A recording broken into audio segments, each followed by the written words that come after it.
finished number 11, Pachajata, or post-nascence condition last night. So today we'll begin with the 12th, which is Asivana Pachaya, repetition condition. The word Asivana means doing it again and again, or experiencing it again and again. So the English translation, repetition, is here appropriate. Now, in order for something to be repeated, there must be something which is identical. So only when something identical is found again or say arises again do we say it is repeated. So when you repeat something, when you repeat a formula, you say these were identical words again and again. So in order for anything, any Dhamma to have a Asivana condition, then it must repeat itself. It must arise again and again. And do you remember which, say, consciousness arises again and again, repeats itself again and again? There are types of consciousness which arise 7 times. What are they? You don't remember? Javanas. So there are types of consciousness called wholesome consciousness and unwholesome consciousness. When these types of consciousness arise, they arise not once, they arise 7 times at most. Other types of consciousness arise just once and then they disappear, and then another type of consciousness will arise after them. But these types of consciousness, the wholesome consciousness and unwholesome consciousness, there are other consciousness also, but let us talk about only these two. So wholesome consciousness and unwholesome consciousness. When they arise under normal conditions, they arise 7 times. So we can get Asivana condition only in. Now visualize a type of consciousness repeating itself for 7 times. So let us say number 1, 2, 3, 4, 5, 6, 7.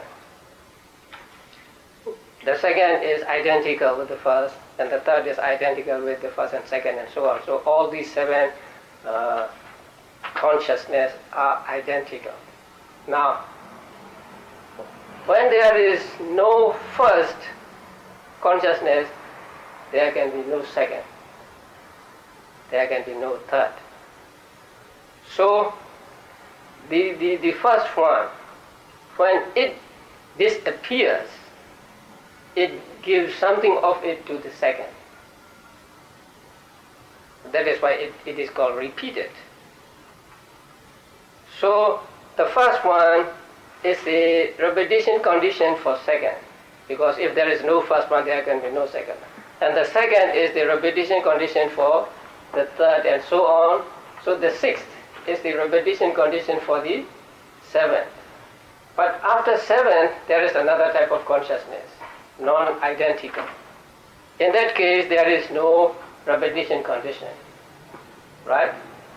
So among the 7 moments of wholesome or unwholesome consciousness, the first 6 are a repetition condition, but the last one is not, because it is followed not by an identical type of consciousness, but another different type of consciousness. Now you may have noticed that in this repetition condition, the proximity condition is also involved. Proximity condition means disappearing so that the succeeding consciousness can arise. Here also, the first consciousness disappears so that the second consciousness can arise. But since it is kusala or akusala, it has the ability to impart some of its force or something to the second. Now, the next one is karma paccaya, karma condition. You all know what karma is. What is karma? Volition, yeah. Now, there are 52 mental factors or mental states, and one of them is called in Pali cetana, and it is translated as volition. It is a mental state that encourages others to do their function. But that volition is what is called karma. So Buddha once said that cetana is what I call karma. So karma means really the volition or mental state that accompanies, say, some action by the body or action by speech or just action in the mind. So popularly we say, what is karma? Say good or bad action. So when we are talking lightly, it's okay. But when we want to be specific, when we are talking about Abhidhamma, we have to be specific. So according to Abhidhamma strictly, what is karma? Karma is the volition, the mental state. And that mental state disappears immediately after its arising. But when it disappears, it leaves something of its potential in the mind of beings. We don't know where that potential is stored. We cannot find out that potential is stored here or there. But that potential is there. And when there are conditions favorable for it to give results, the results appear. So that potential is what is called the potential of karma. So the mental state which is called volition leaves that potential in the minds of beings. And when conditions are favorable for the results to arise, then the results arise. Now, the mental factor called volition accompanies every type of consciousness. But not volition accompanying every type of consciousness is called karma.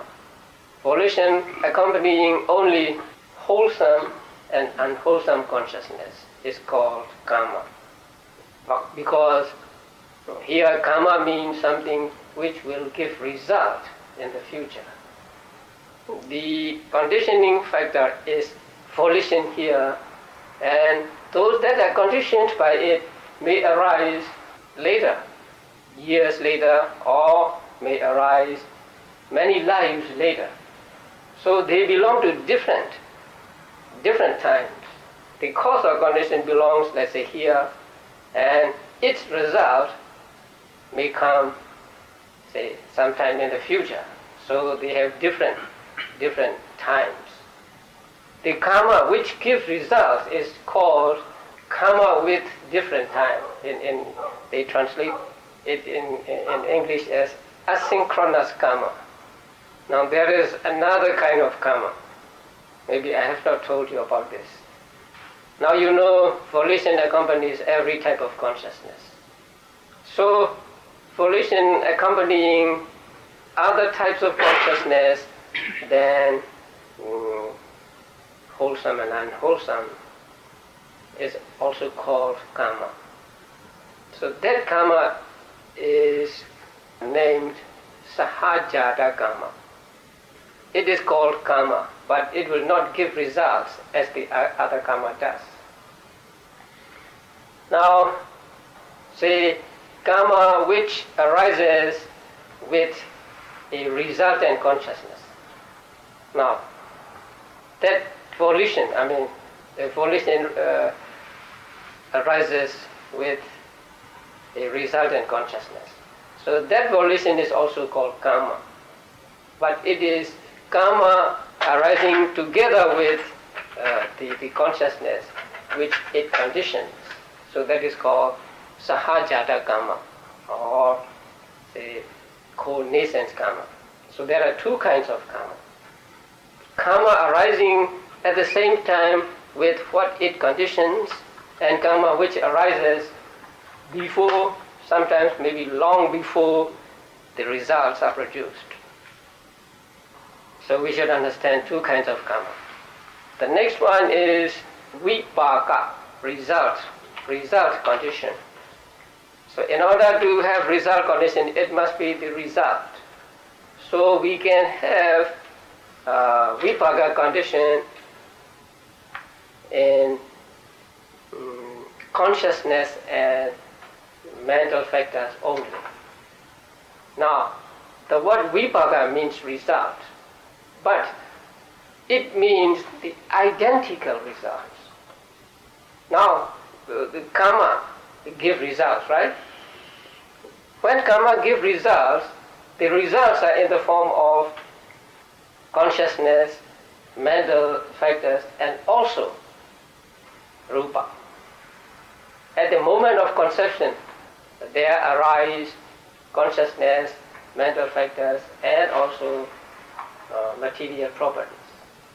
So the material property is also the result of karma. But that material property, although it is the result, is not called vipaka in this context.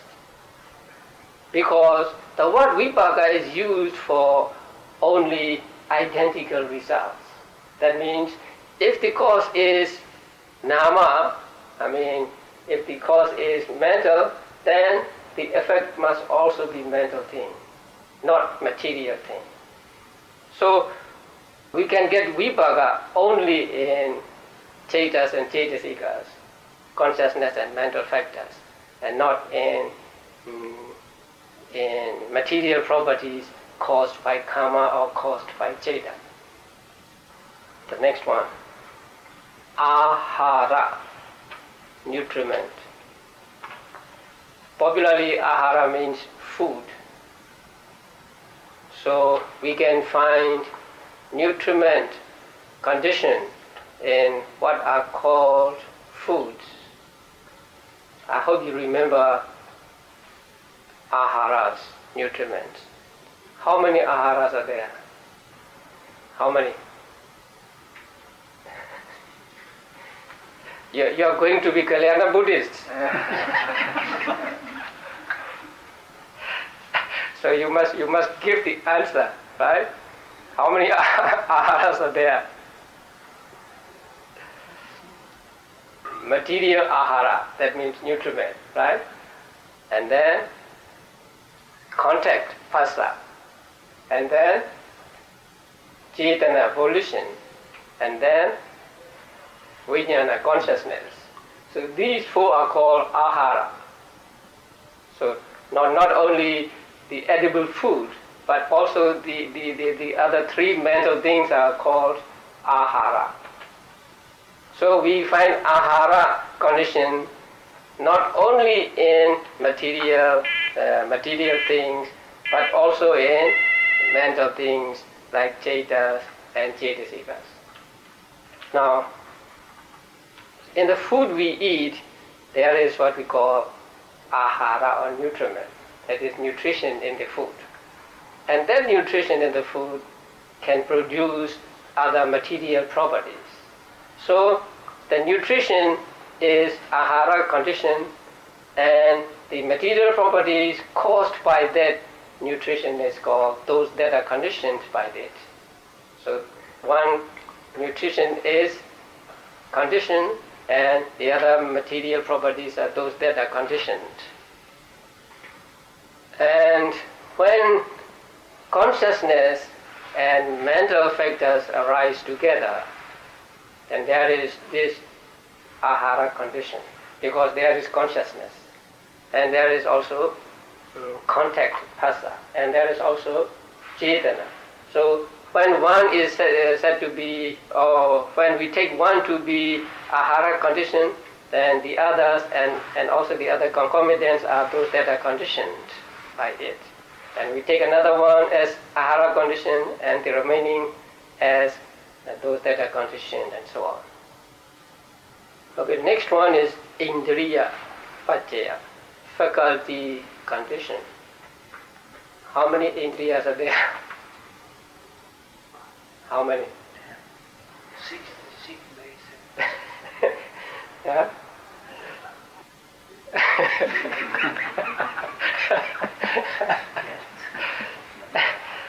There are some things called the indriya of faculty. And according to the list, there are 22. Right? Yeah, there are 22. You look at the notes later. Now, among them, some are material and some are mental. So, most of them are called indriya condition. So, first let us talk about mental faculty condition. So, the life principle, jivita, is one of the mental states, right? And then consciousness is one of the faculties. And then feeling, vedana. And then saddha, faith or confidence. And then viriya, effort or energy. Sati, mindfulness. Samadhi, concentration. And panya, knowledge. How many? 8. So they are called mental indriyas, mental faculties. So let us say first, unwholesome consciousness. How many cetasikas along with it? There are 19 cetasikas. So we can find indriya condition there. The consciousness is the indriya condition, and also vedana is indriya condition, right? Life principle, jivita is also indriya condition, and so on. So when we see a consciousness and mental states arising together, then we can find indriya condition among them. When you see something, then there is the eye, and so the eye is which arises with its mental factors is that which is conditioned. Okay, now next one, jhana paccaya. You already know the jhana factors. There are how many jhana factors? 5. What? Initial application, sustained application, piti, and then sukha is what?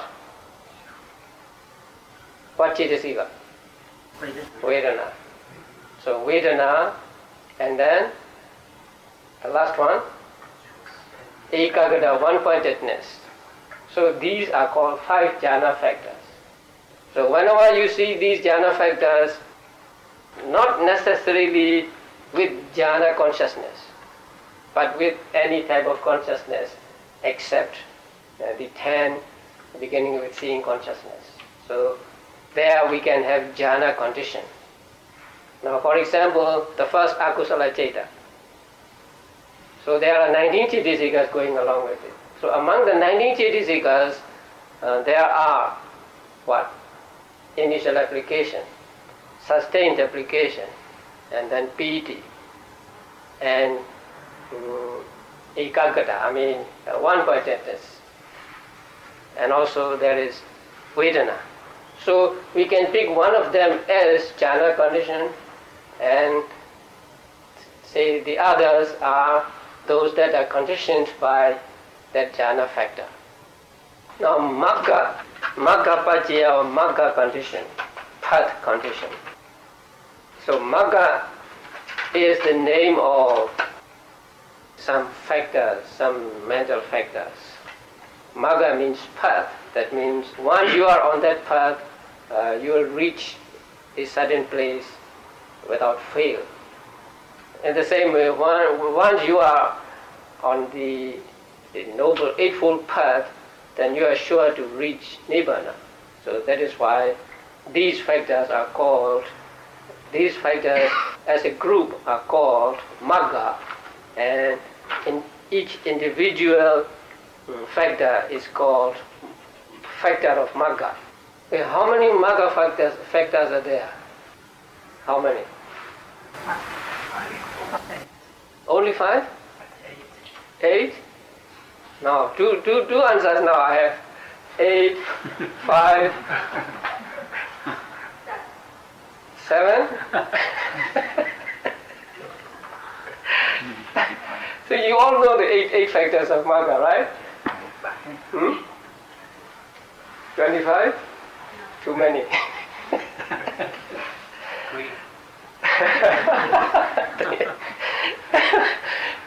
You know the Noble Eightfold Path, right?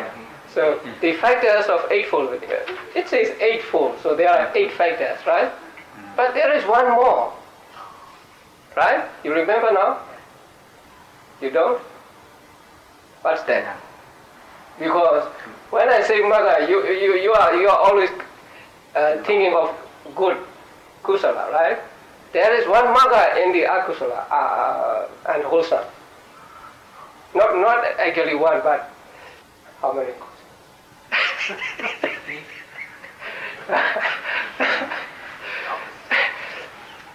There are 12 factors of Magga. The 8, those we already know, right? Or the 8 that are familiar with us. And then there are the other 4. Miccha Ditti, right? Wrong view, Miccha Sankappo, wrong thought, Miccha Vayama, wrong effort, and Miccha Samadhi, wrong concentration, right? Altogether there are 12 Maggangas. The 8 lead to, say, Nibbana, and the 4 lead to woeful states. So there are altogether 8 Maggangas, 12 factors of Magga. But when you pick up the mental factors represented by them, you get 9. Because wrong thought and right thought are the same vitaka, right? And wrong effort and right effort are the same virya. And wrong concentration and right concentration are the same ekaggata, or one-pointedness.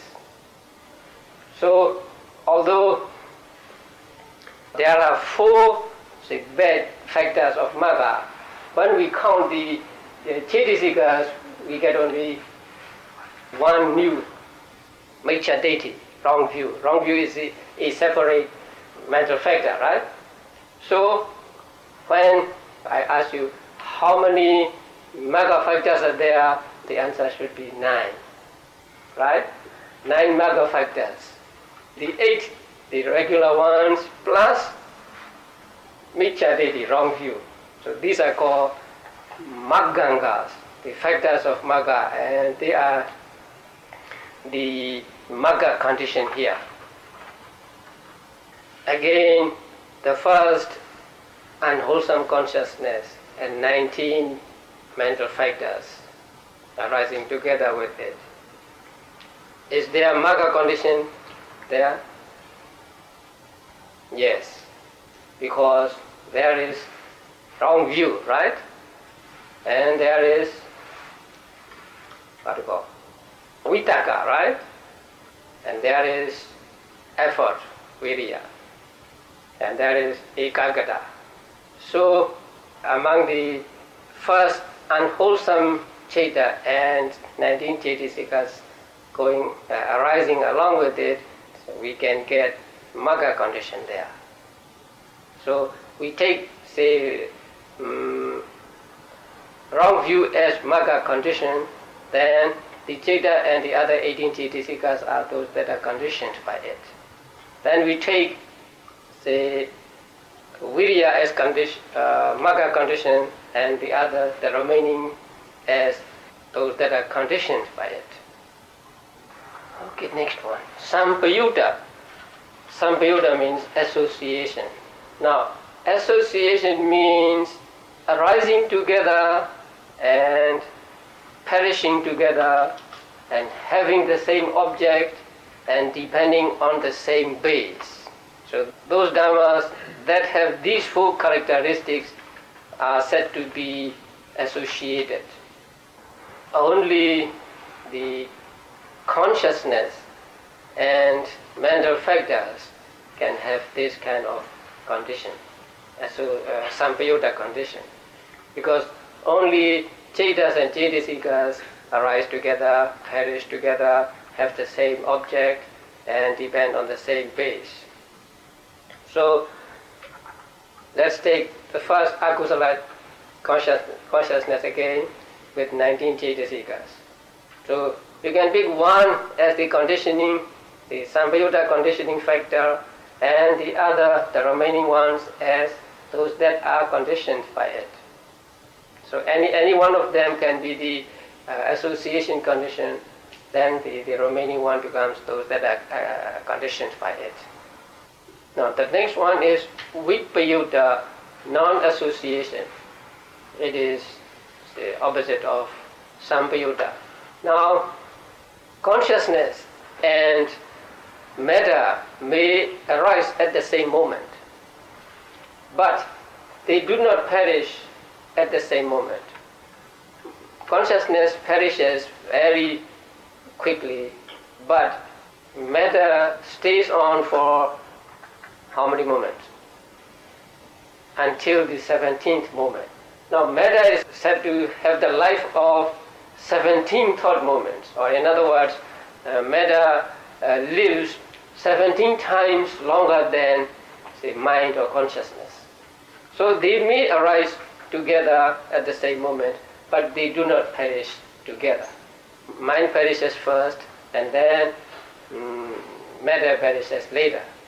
So, although they may arise together, they are not called associated.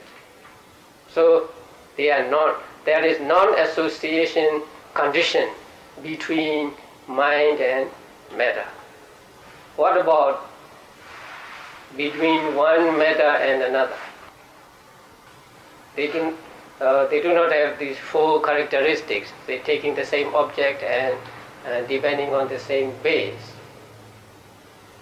So can there be Vipayutta condition between one matter and another matter? We should say there is, right? But the books say no.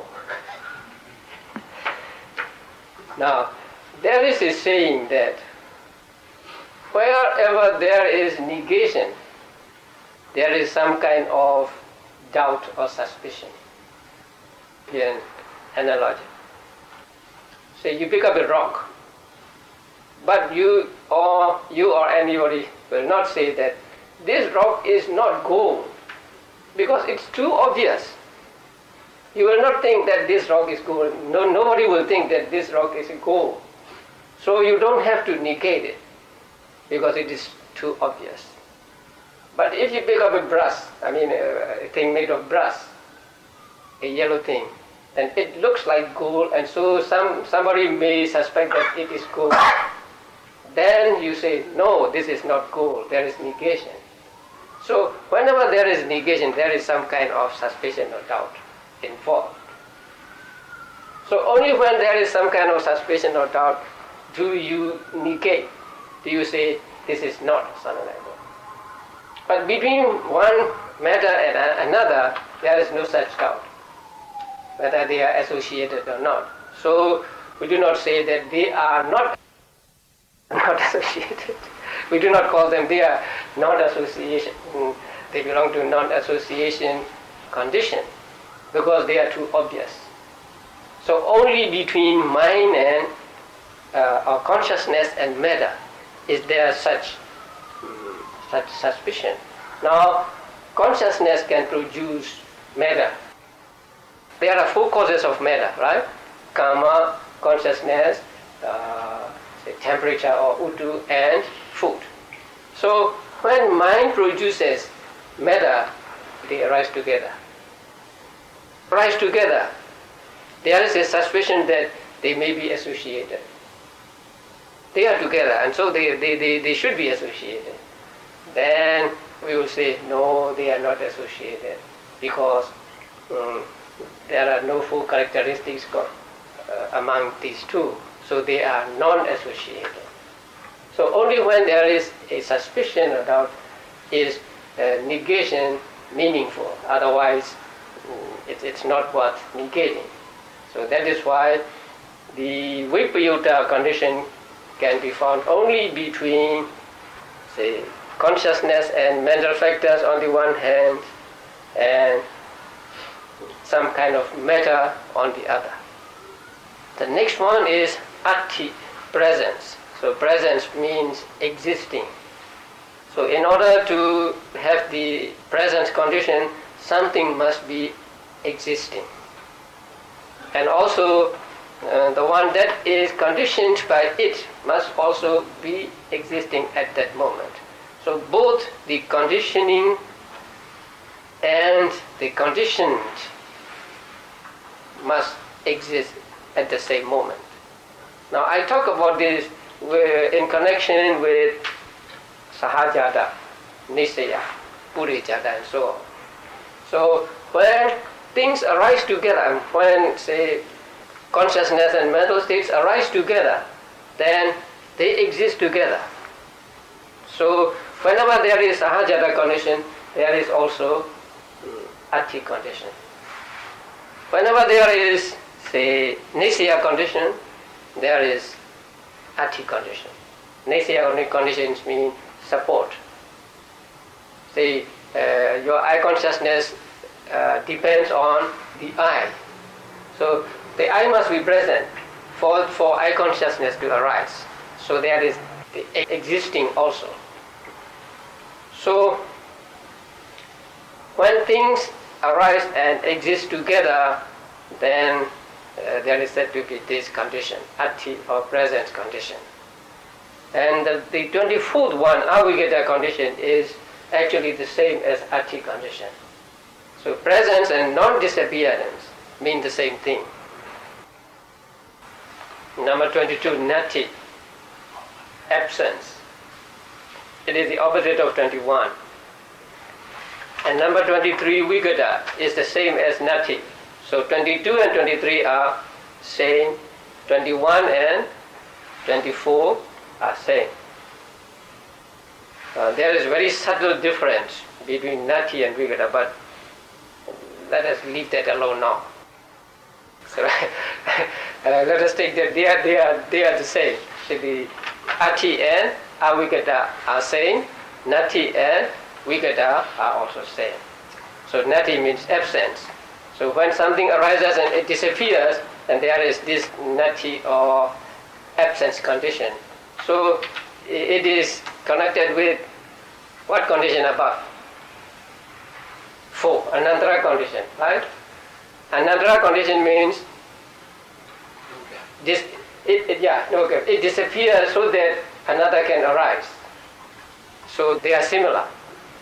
So whenever there is anantara condition, there is nati condition. There is vigata condition also. Now we come to the end of 24 conditions. So if you don't understand the details, don't worry.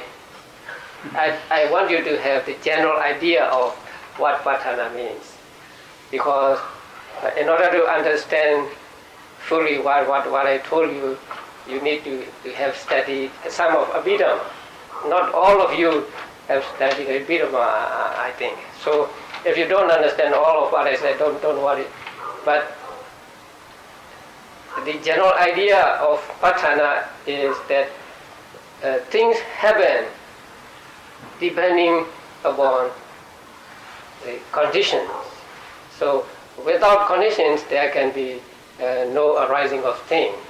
And they are related in different ways. Not by just one way, but two ways, but in different ways. And so there are altogether 24 modes of relation. Now, we will pick up a specific incident and see how many conditions we can find in that specific condition. Okay, now, you see a beautiful flower. So there is a flower, the object. And when you see, there is seeing consciousness in you. And along with seeing consciousness, there are 7 mental factors. And the seeing consciousness and 7 mental factors depend on the I, right? So at least there are 4 things here. The object, the beautiful flower, seeing consciousness, mental factors going along with it, and the I base.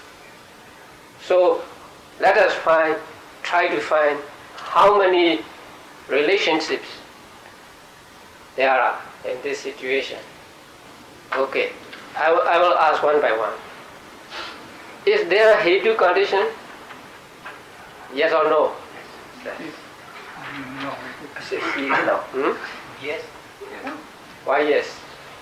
No, you have to look in those 4 things, right? The roles, consciousness, mental factors, and the I. Is there lobha, dosa, moha, and alobha, adosa, amoha in these 4? No, seeing consciousness belongs to ahetuka, right? So here we do not get the hetu condition. So what about second? Object condition. Yes. The flower is the object condition, right? Okay. What about predominance condition? Yes. Not yet. It will only when you are attached to it will there be predominance condition. But at this moment you are just seeing it, just seeing the object. So at that moment of the very seeing, it cannot exert the predominance over the mind. So there is no predominance here. And also the connaissance predominance can be found only in jhavanas, say accompanied by 2 roots or 3 roots. So there is no adipati condition here. If you get wrong, don't worry. Okay, what about anantara condition? Looking at this consciousness alone, then we can say there is no anantara condition. But this consciousness arises because the consciousness before it disappears, right? And this consciousness will, in its turn, disappear so that another type of consciousness can arise. So if we look at not only at this one consciousness, but the consciousness before it and after it, then we can say there is anantara condition also. When it disappears, it becomes anantara condition for the next one to arise. Now number 6, what about sahajata? Number 5, samanantara. So when there is anantara, there is samanantara. Okay. Number 6, sahajata. Is there a sahajata condition there? Yes. Because consciousness and mental factors arise together. So when you take one as sahajata condition, then you take the others as those that are conditioned by the one sahajata condition. So there is sahajata condition. Okay, what about anyamanya? Mutuality or reciprocal? Each other. Chittas and chittasikas can influence each other, right? So there is anyamanya condition also. What about the next one? Nisaya, support. Yes. Which is the nisaya here? The flower is the nisaya of seeing consciousness, right? And the I is also the nisaya of seeing consciousness. And then consciousness and mental factors can be nisaya of each other. When there is sahajata, there is also nisaya. And then upanisaya. Now, if we take that there is anantara condition, then there is also upanisaya condition, because upanisaya has 3 varieties and one of them is anantara. It's difficult to get Upanishaya condition here. Called Purijata, pre-nascence. Yes, arising before and existing at the moment, right? So the flower is a Purijata condition, and the eye also is Purijata condition. And what about Pachajata condition? Post-nascence. Consciousness, seeing consciousness arises. So when it arises, it supports whatever rupa is there. Not the visible object, but the other rupa in the body. So it supports, when consciousness arises, it supports the material properties, say, that are caused by one cause, two causes, three causes, four causes. So there is Pachajata condition also. But the next one, Asivana. Is there Asivana condition? Repetition condition? No. What about Kama condition? One kind of Kama is there, right? Kama arising at the same time, Sahajata Kama, but not the one that produces results. Chetana, right? Chetana accompanies seeing consciousness. So there is the Kama as arising at the same time, Sahajata Kama. Vibhaka condition, seeing consciousness is a resultant consciousness, right? So there is Vibhaka condition. There is a resultant consciousness, then there is Vibhaka condition. So there is Vibhaka condition here. If you take Cheta as Vibhaka condition, then the Jititikas are those conditions by Cheta. Don't think of Kama and Vibhaka here, right? So if you think of Kama and Vibhaka, you would say there is no Vibhaka condition here. But Vibhaka condition means those that is in the Vibhaka consciousness. So seeing consciousness is a Vibhaka consciousness or resultant consciousness. And so the consciousness and the mental factors can have the Vibhaka condition to each other. What about Ahara condition? Yes, right? There is consciousness, there is volition, there is contact. And then what about the next? Indriya condition, faculty condition. Yes, there is consciousness, right? And there is life principle. And there is feeling. So there is Indriya condition. Okay, what jhana condition? No is the right answer. But if you said yes, it will be wrong.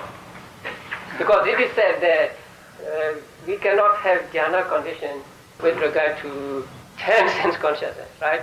2 seeing consciousness, 2 hearing consciousness, and so on. So it is said that they are so weak that they cannot serve as jhana factor, although there is vedana and there is ekaggata. So there is no jhana condition with regard to seeing consciousness. Okay, what about magga? It is said that magga condition also cannot be had in 18 ahituka chetas. So there is no magga here.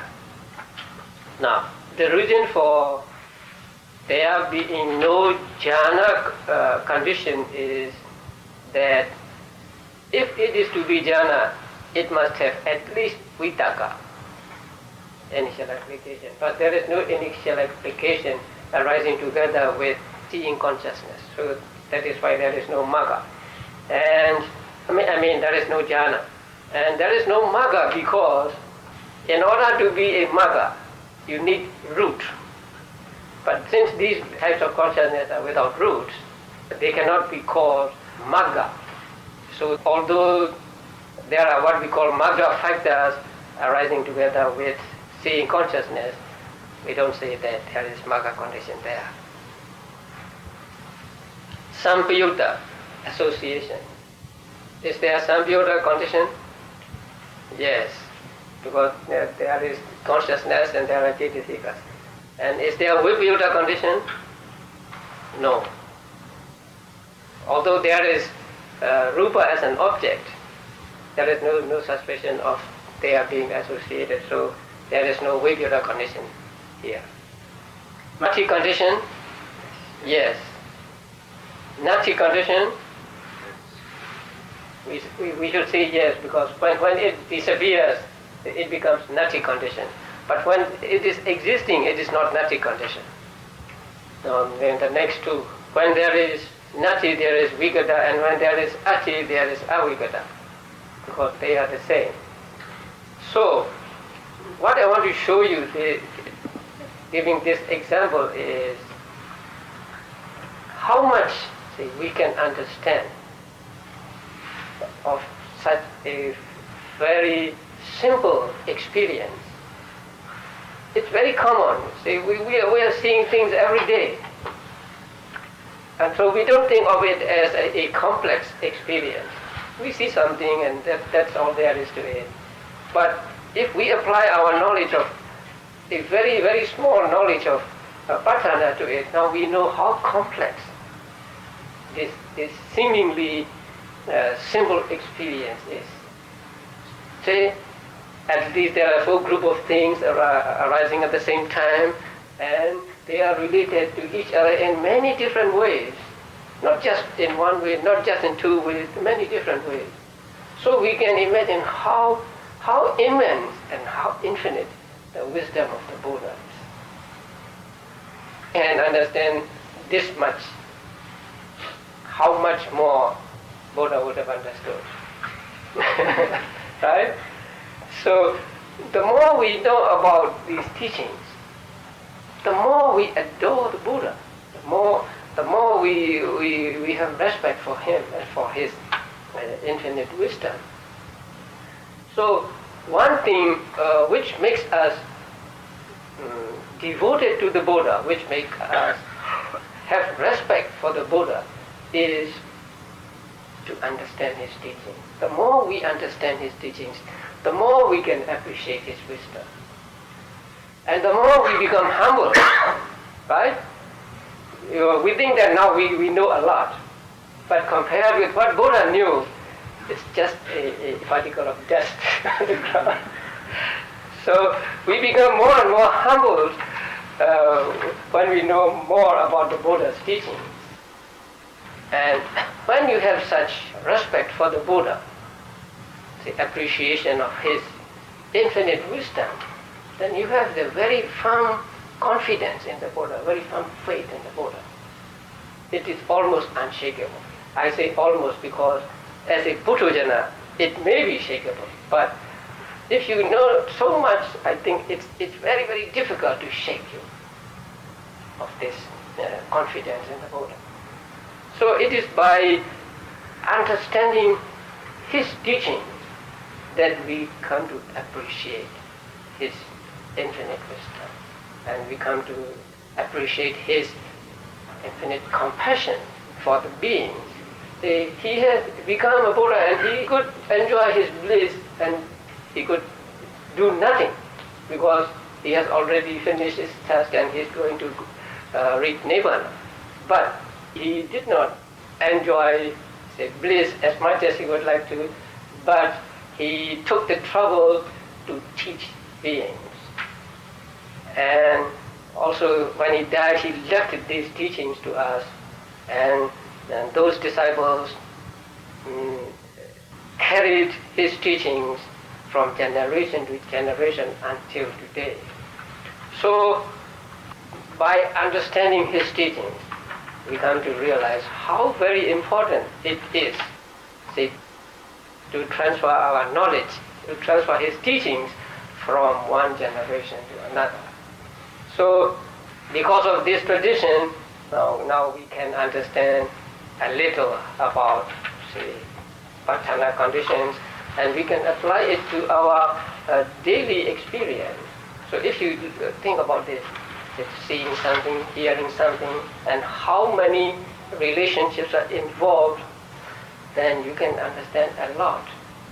And so we are very lucky to be the disciples of the Buddha, who went through countless rebirths, suffering a great deal, and then who became the Buddha and who taught these teachings to us.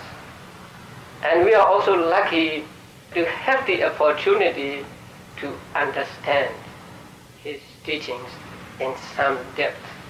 Not just superficial understanding, but our understanding, or say your understanding, is now not on the surface. Now you have penetrated the surface and now going deeper and deeper into the Dhamma. So by the study of Patthana, I know you have many questions, but I will say no today. Because this is just a taste of Patthana. It is not even fairly a complete presentation of the Patthana conditions, but just to have you a taste of it and to know how important it is to understand the teaching of Patthana and how we can apply this knowledge to our daily lives and to have a deeper understanding of what's going on, say, in our minds, around us, because Patthana can be applied to outside things also. So this is my intention in giving this talk, and if I have kindled a desire in your heart to understand more, I think my talk is successful. I do not hope that you will understand all of it, but if you want to know more about Patthana, I think I have done my duty. So I'm glad that I taught the Patthana to you today, and I hope you will study more of Patthana during these 2 months before I come back from Florida, so that you are ready to go into Paticca-samuppada, dependent origination. So please review what you have learned at the Kalyana Buddhist, so that you are ready for another stage of Kalyana Buddhist. So, okay. Sadhu, sadhu, sadhu.